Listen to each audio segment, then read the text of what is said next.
In 2520 BCE, on the Giza Plateau, the desert burned beneath a sinking sun.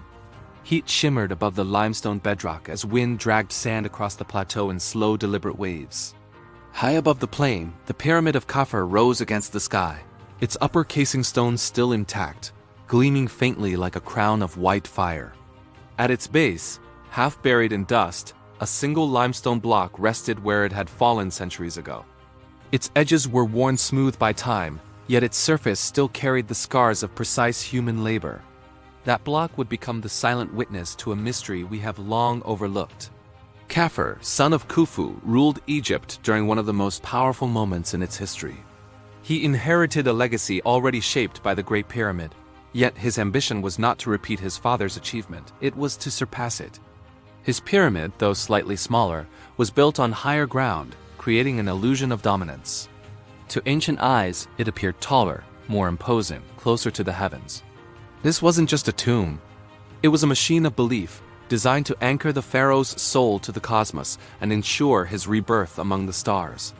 Khafre's complex extended far beyond the pyramid itself, including a valley temple, a causeway, and a mortuary temple, all precisely aligned with monumental intent. And nearby, the Great Sphinx gazed eternally eastward, its presence inseparable from Khafre's vision of eternal rule. For centuries, before modern archaeologists arrived, the Pyramid of Khafre was assumed to be understood. Its exterior seemed straightforward, its chambers simpler than his father's. But as scientific study advanced, that confidence began to erode. The pyramid was built from over 2 million limestone blocks, many weighing several tons, with massive granite slabs imported from Aswan for its internal chambers. The surviving casing stones at the summit revealed craftsmanship of astonishing quality, joints so tight that even today, a blade cannot slip between them. The base was cut directly into the bedrock, leveled with extraordinary precision. Beneath the structure, hidden passages and chambers followed a design that appeared intentionally restrained, yet was mathematically deliberate. The limestone block at the foot of the pyramid, once part of this immense system, became a symbol of a deeper contradiction. Archaeologists expected simplicity. What they found was calculated restraint, hiding an extraordinary mastery of engineering. Early assumptions suggested Khafre's pyramid was just a lesser imitation of Khufu's, but geological surveys revealed something incredible. The builders had exploited the natural slope of the plateau, reducing the need to transport materials while still maintaining perfect geometry.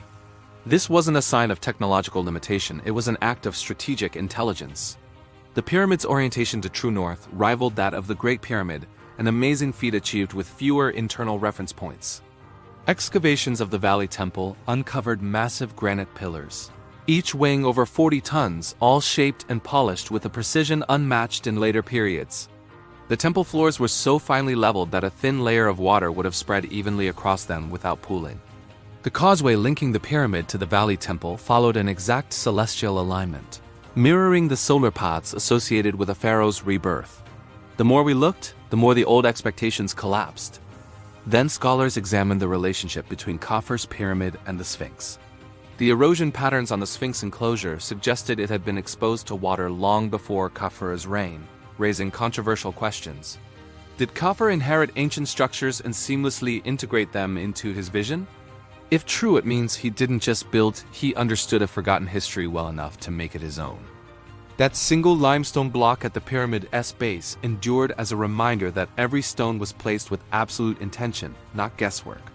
Historical records only deepen the mystery. Ancient inscriptions praised Khafre as a living god, yet offered no technical explanations for his monumental works.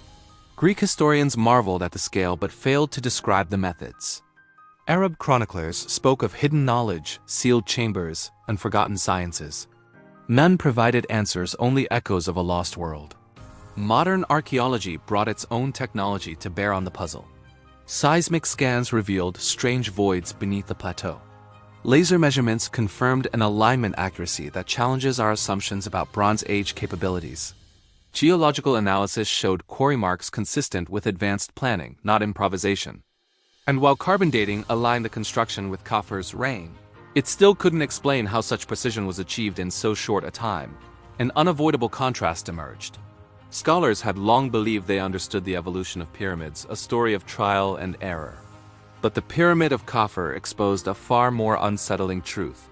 These ancient builders were not experimenting.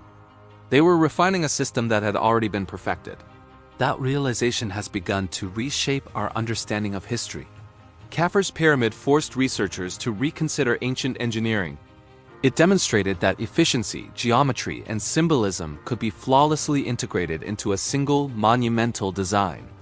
It challenged the comforting notion that technological progress is always a straight upward line.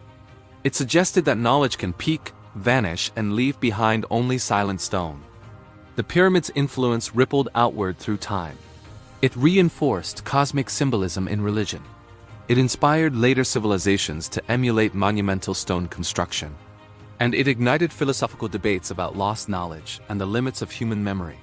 Even today, its illusion of height continues to deceive the eye, a deliberate manipulation of perception, achieved thousands of years before modern mathematics. That fallen limestone block, now cracked and weathered, reflects the final lesson.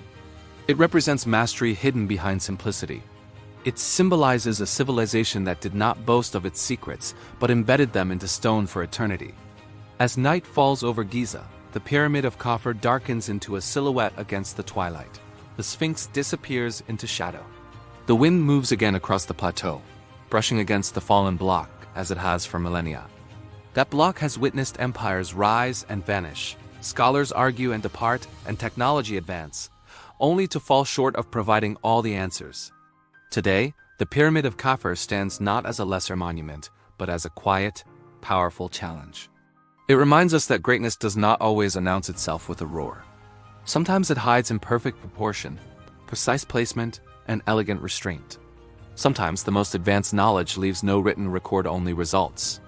The limestone block remains unchanged in purpose, eroded by time, yet undefeated. It holds the memory of the hands that shaped it, the minds that planned it, and a civilization that understood something we are still desperately trying to remember. And in that silence, the Pyramid of Khafre continues to ask its question. Not with words, but with stone. Thanks for watching. If you found this journey into the past as fascinating as I did, don't forget to like, subscribe, and hit the bell icon so you don't miss our next exploration.